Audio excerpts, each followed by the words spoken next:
aleluia,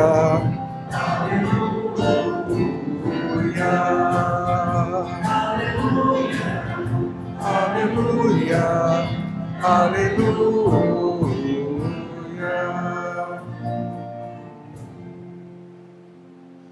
O Senhor esteja convosco. Proclamação do Evangelho de Jesus Cristo segundo São Mateus.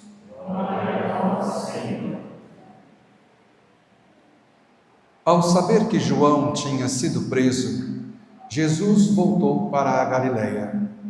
Deixou Nazaré e foi morar em Cafarnaum, que fica às margens do mar da Galileia, no território de Zabulon e Neftali, para se cumprir o que foi dito pelo profeta Isaías.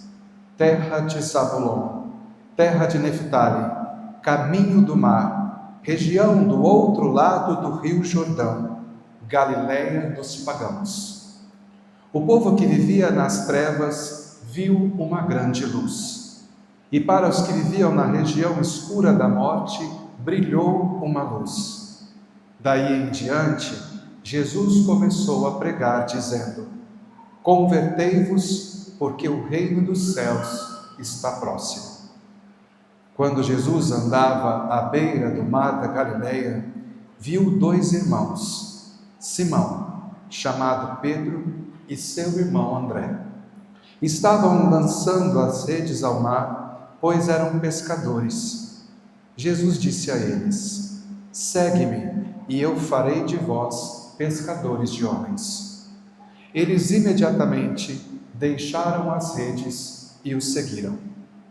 Caminhando um pouco mais, Jesus viu outros dois irmãos, Tiago, filho de Zebedeu, e seu irmão João. Estavam na barca com seu pai Zebedeu, consertando as redes. Jesus os chamou. Eles imediatamente deixaram a barca, o pai e o seguiram. Jesus andava por toda a Galileia, ensinando em suas sinagogas, pregando o evangelho do reino e curando todo tipo de doença e enfermidade do povo. Palavra da salvação.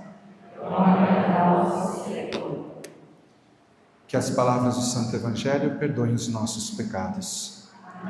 Ave Maria, cheia de graça, o Senhor é convosco. Bendita sois vós entre as mulheres, bendito é o fruto do vosso ventre, Jesus. Santa Maria, Mãe de Deus, rogai por nós, pecadores, agora e na hora de nossa morte. Amém. Queridos irmãos e irmãs,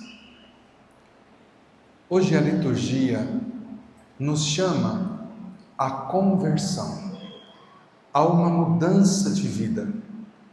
Quando nós falamos conversão, não se trata somente das coisas exteriores.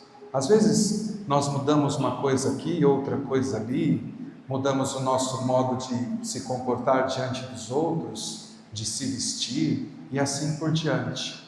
Mas a conversão é algo muito mais profundo do que uma mudança de costumes, uma mudança aparente. É uma transformação de mentalidade. É deixar de pensar daquele modo e passar a pensar de um modo totalmente diferente. É enxergar a vida de um outro ângulo. E é por isso que é um processo. E às vezes custa. A gente chora. A gente precisa ser persistente. A gente precisa lutar. Mas isso é fundamental no caminho com Jesus. É fundamental. Se não existir em nós uma conversão, nós não vamos participar deste reino de Deus. É necessário essa mudança. E isso é fácil de entender, é muito fácil de entender, porque nós lemos muitas vezes o mundo a partir do nosso lugar. E o nosso lugar, muitas vezes, ele foi machucado, ele foi ferido. Quantas pessoas não leem a vida a partir das experiências que fizeram? Tiveram pais severos demais, muito duros. Então são pessoas que têm dificuldade de expressar afeto, de exprimir os seus sentimentos. Quantas pessoas não se agitam com uma única palavra? Porque tem medo, tem medo. Quando nós olhamos para a vida a partir das nossas perspectivas, a nossa leitura ela é muito frágil, ela é muito limitada. E nós acabamos que não enxergamos a beleza a qual nós somos convidados a enxergar. Por isso é necessário sair do lugar. É necessário, como vai dizer o Evangelho de hoje, o que esses discípulos eles fizeram? Eles deixaram as redes, eles deixaram o Pai, eles deixaram a barca e eles foram com Jesus. Muitas vezes a nossa vida não avança, nós não alcançamos aquilo que poderíamos, porque nós ficamos somente no conhecimento de Cristo. Quando nós vemos nesse Evangelho, Jesus ele chega, ele chama e imediatamente eles deixam as redes. Não é o primeiro momento que eles estão encontrando Jesus. Ninguém sai seguindo quem nunca viu. Com certeza, haviam já alguns encontros anteriores que foram preparando o coração dos discípulos para o momento oportuno da conversão. Para aquele momento único, específico, aonde ouvir aquela palavra mudou uma chave, mudou o sentido da vida. O sentido da vida destes discípulos foram mudados quando Jesus diz: eu os convido a não mais ser pescador de peixes, mas a ser pescador de homens. Eles não entendiam o que isso significava, não entendiam, mas uma certeza eles tinham, que Jesus via algo muito maior do que eles eram capazes de ver. E eles acreditaram naquilo que Jesus estava enxergando neles. E começaram a rejeitar aquilo que eles acreditavam de si mesmos. Porque o nosso olhar, meus irmãos, não só diminui os outros, mas diminui muitas vezes a nós mesmos. E ser sincero, muitas vezes quem mais nos prejudica não são as coisas exteriores, são as coisas interiores. Na primeira leitura de hoje, o profeta Isaías fala dessa luz que brilha sobre as trevas, que brilha para essas cidades de Zebulon, de Neftali, que depois é a região da Galileia, aonde Jesus começa a anunciar o Evangelho. E Jesus vai ali por quê? Porque é a periferia, é onde está a confusão, aonde estão os pecadores, é o caminho de passagem de tantos. É ali que Jesus vai, é ali que Jesus precisa chegar, é ali que Ele quer entrar, é na nossa miséria, é onde nós estamos amarrados nas redes dos nossos pecados, onde nós estamos amarrados ainda na rede daquela falta de perdão que vira e mexe, volta como um refluxo que incomoda, que dá azia, que fede, que traz o gosto do amargo. É ali que o Senhor quer entrar, naquele pensamento sobre o outro impositivo. E quantas vezes nós não somos católicos assim? Somos católicos, dizemos que seguimos Jesus, mas quando alguma coisa acontece, a gente diz que cai um raio na cabeça. Nós somos assim, ai que morra, antes tarde do que nunca. Muitas vezes nós somos cristãos assim. E eu não estou dizendo isso para nos acusar, mas para indicar o processo ao qual nós estamos vivendo. Esse mesmo Joãozinho, que foi chamado no Evangelho de hoje, junto com o seu irmão, é aquele que reclinou a sua cabeça no peito de Jesus, mas é aquele também que falou: manda raio para aquele povo, Jesus, manda raio. E é o mesmo João que, depois de transformado, ele vai dizer: filhinhos, amemo-nos uns aos outros. Quem não ama o seu irmão que vê, não é capaz de amar a Deus que não vê. Essa é a transformação que o Senhor vai fazendo nas nossas vidas. E é isso que nós precisamos permitir a Ele, porque é este o caminho. Ele se revela, e nós vimos a sua revelação tão recente, o Natal, o esplendor da revelação deste Deus que nos ama. E depois de experimentarmos da sua revelação, que é justamente essa vocação de fé, nós sentimos atraídos por Ele, nós queremos estar junto dele e estamos aqui. Então começa ainda um outro movimento dentro de nós, que é essa vocação de conversão. É o momento em que Deus não só se revela, mas Ele começa agora a nos formar. Ele vai transformando a nossa vida, Ele vai modelando. E isso exige o quê? Exige lapidar, exige cortar, tirar os excessos, fazer entrar na forma. E o Senhor não faz isso à força. Ele vai permitindo com que nós vamos nos dando conta e vamos tirando. Não é Ele que arranca as redes. Nós é que as soltamos. Nós as soltamos. Embora Ele na sua ação, quando brilha sobre nós a sua luz, vai dizer a primeira leitura, que os cargos sobre os ombros, eles caem, que os orgulhos dos fiscais, eles caem, Ele abate todas estas coisas, e Ele faz, vai dizer a palavra, como na jornada de Madian. Mas que jornada é essa? É a jornada em que o Senhor, com um exército de 300 homens, vence mais de 175 mil que vêm combatê-los. É o momento em que, num piscar de olhos, o Senhor faz com que o seu povo vença. É verdade, eu entendo você. Talvez você esteja lutando há muito tempo para vencer uma única situação. Agora, meu irmão, é necessário perseverar. É necessário perseverar, mas também observar-se. Será que você não se desata desta situação porque falta a graça de Deus? Ou é porque você não solta algumas coisas?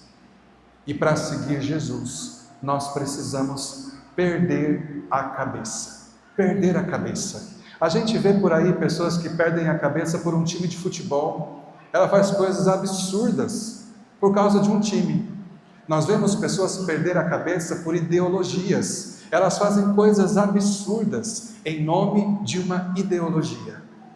Mas nós fazemos resistência a perder a cabeça para aquele que é o verdadeiro juiz, para aquele que é o único justo, que é o Cristo Jesus. Se nós perdêssemos a nossa cabeça para Jesus, acabariam as rivalidades, acabariam tantas brigas que nós experimentamos.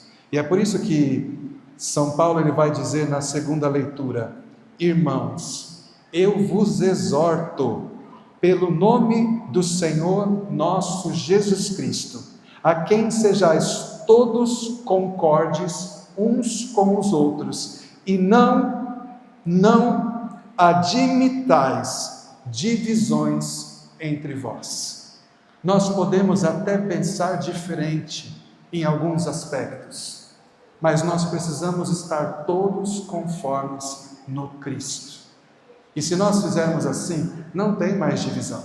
Não tem fulano de tal, aquele que diz, nós somos todos uma coisa só. E é por isso que a igreja, em todas as orações, na oração eucarística, o tempo todo, ela fala para nós de unidade, de unidade. Não é coleguismo, não é isso. É uma unidade que também não é feita no nosso esforço de se unir ao outro, mas é uma unidade que é feita quando eu me perco no Cristo e o outro se perde no Cristo, porque só Ele pode formar essa unidade. Agora, meus irmãos, existem atitudes que nós precisamos ter, atitudes que dependem de nós. Nós sabemos que o primeiro a conhecer Jesus foi André. E André, quando conhece Jesus, e isso nós sabemos pelo Evangelho de São João, ele vai dizer que André, que seguia João Batista, que era discípulo de João Batista, João diz, este é o Cordeiro, segue ele. E André vai e vê, porque diz, mestre, aonde moras? E o mestre diz, vem ver, vinde ver. Então André passa um dia com o Senhor. E o que ele faz? Ele corre e vai dizer ao seu irmão: Pedro, vem ver. Diferente de Caim que mata Abel, André se recorda do seu irmão e o traz para a presença de Deus. Eu tenho certeza que muitos de nós gostaríamos que alguém estivesse aqui hoje. Gostaria que fosse um irmão, uma irmã, um pai, uma mãe ou um filho que ainda não conheceu. Agora, para que talvez esta pessoa conheça, é necessário que nós mudemos a nossa forma de ser. Quantas vezes nós somos acusados? Você fala de Deus, você vive na igreja, mas depois você reage de uma forma grosseira, absurda, escandalosa. E é por conta da nossa falta de conversão que muitos ainda não experimentaram de Jesus. Então, queridos irmãos, existe um caminho de vocação. Uma vocação que passa pela fé, uma vocação que passa pela conversão e uma vocação já amadurecida que se transforma em missão. No momento em que o Senhor diz: agora vai. E quando Jesus nos envia, Ele não nos envia sozinho. Ele nos envia a ser aquilo que Ele quer que sejamos. Nós refletimos nisso quando celebramos o batismo do Senhor. Somos filhos de Deus, imagem e semelhança de Deus. Então o Senhor quer construir em nós a sua imagem. Quando o mundo vê em nós Cristo, as coisas vão ficando diferentes. Agora o mundo começa onde? No seu pequeno mundo, na sua casa. Mas para de olhar para os seus do mesmo lugar. Porque quando a gente olha do mesmo lugar, a gente fala: nossa, está sempre lá. Nossa, olha isso. Para de olhar do seu lugar. Nós temos um lugar privilegiado para olhar. E é ali, a cruz. Do alto da cruz, quando eu me coloco na cruz, eu enxergo todo mundo de um modo diferente. É do alto da cruz que Jesus ele diz: Pai, perdoa, porque não sabem o que fazem. É do alto da cruz que Ele se dá por inteiro, que Ele se derrama. É do alto da cruz que Ele salva a humanidade. Enquanto a gente tiver medo de sair do nosso lugar e colocar-se no lugar dEle, não porque a gente merece, mas porque Ele nos deu. Ele nos chama de filho. Filho aonde? Filho no Filho, que é Jesus. Se nós aceitarmos esse lugar da filiação, a gente começa a ver o mundo de um outro modo. E aonde a gente vê só destruição, a gente começa a perceber vida. Aonde a gente vê que as coisas terminam, na verdade, começa algo novo. João Batista termina a sua missão, mas era necessário que ele terminasse para que começasse a missão de Jesus. Uma missão que cura, uma missão que liberta, mas sobretudo uma missão que salva. E é por isso que o salmista dizia: o Senhor é minha luz e salvação. O Senhor é a proteção da minha vida. Não adianta a gente tentar proteger tudo. A gente vai até uma parte. E não se fala só da proteção desta vida, neste tempo que perece, mas é a nossa vida eterna. É para isso que o Senhor nos deu a salvação. Então que hoje a gente possa sairmos daqui da igreja um pouco mais determinados no nosso caminho de conversão. Eu quero, Senhor, essa mudança. Dói, está difícil, mas eu quero. Senhor, eu estou angustiado, mas eu quero.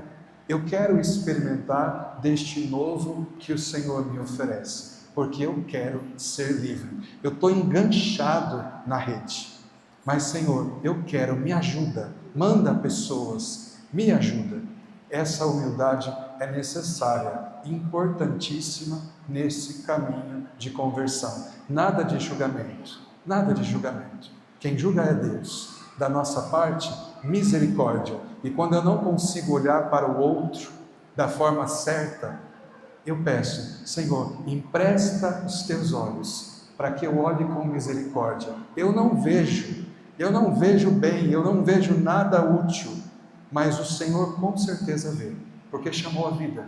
Me empresta os teus olhos. Imagine se toda hora a nossa oração fosse essa: Senhor, empresta os teus lábios, empresta os teus olhos, me empresta os teus ouvidos. Chega uma hora de que tanto emprestar, os nossos ouvidos se afinam e eu já consigo ouvir de um modo novo.